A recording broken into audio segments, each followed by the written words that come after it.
আমি কৃষকের সন্তান এমপি মন্ত্রী হলে জনগণকে ঠকায় না। কুমিল্লার ১৪ গ্রামের মানুষের কাছে নিজেকে বারবার এভাবে পরিচয় দিলেও প্রতিনিয়ত জনগণকে ঠকিয়ে গেছেন।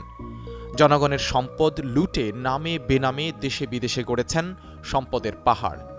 বলছি সাবেক রেলমন্ত্রী মুজিবুল হকের কথা। ৫ আগস্ট ছাত্র জনতার গণ আন্দোলনের মুখে প্রধানমন্ত্রীর পদ থেকে শেখ হাসিনার পদত্যাগের পর সারা দেশের মতো ১৪গ্রাম উপজেলায়ও মুক্তিকামী ছাত্র জনতা রাস্তায় নেমে আসে। এতেই অবসান ঘটে অত্যাচারী মুজিবুল হকের অহংকার আর দম্ভের।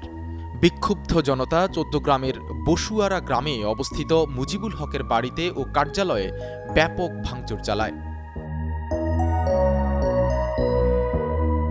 মন্ত্রী হওয়ার পর কুমিল্লা নগরীর কর ভবন এলাকায় মুজিবুল হক নির্মাণ করেছেন আলিশান ডুপ্লেক্স বাড়ি, নজরুল অ্যাভিনিউ এলাকায় নির্মাণ করেছেন ৬তলা বাণিজ্যিক ভবন। কুমিল্লা নগরীতে নিজের বাড়ি সংলগ্ন দারুল সাফিড ও সিলভার ক্রিসেন্ট নামক ২ ভবনে নিজের ও ভাতিজার নাম নিয়ে কিনেছেন একাধিক ফ্ল্যাট। রাজধানীর ধানমন্ডিতে যে ফ্ল্যাটে তিনি থাকেন সেটি ৮,০০০ বর্গফুটের। রয়েছে ৩টি বিলাসবহুল জিপ গাড়িও। ঢাকা উদ্যান এলাকায় ৪তলা ও আগারগাঁও শাপলা হাউজিংয়ে ৮তলা বাড়ি, কুমিল্লার কোটবাড়ি এলাকায় ঢাকা চট্টগ্রাম মহাসড়ক সংলগ্ন এলাকায় হোটেল ও ফিলিং স্টেশন রয়েছে মুজিবুল হকের। ১৪ গ্রামের মিয়াবাজারে নির্মাণ করেছেন কাকরি টাওয়ার নামের বাণিজ্যিক ভবন। প্রায় সিঙ্গাপুর ও দুবাই যান পরিবারসহ। সেখানে তার নামে বেনামে বিভিন্ন ব্যবসা রয়েছে বলে স্থানীয় সূত্রে জানা গেছে।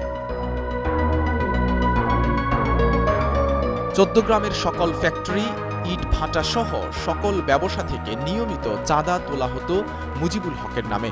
মুজিবুল হকের হয়ে চাঁদাবাজি করতেন তার ভাতিজা তোফায়েল হোসেন।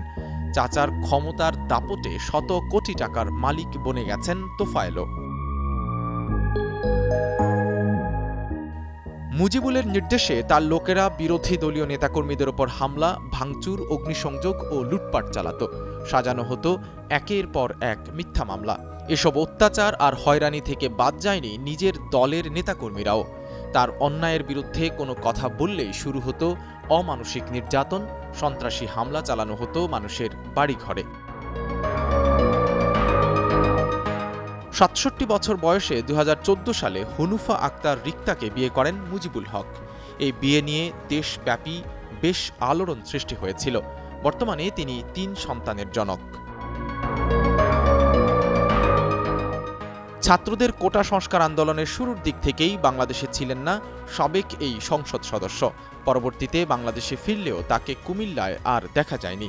মূলত শেখ হাসিনার পতনের পর থেকেই গা ঢাকা দিয়েছেন।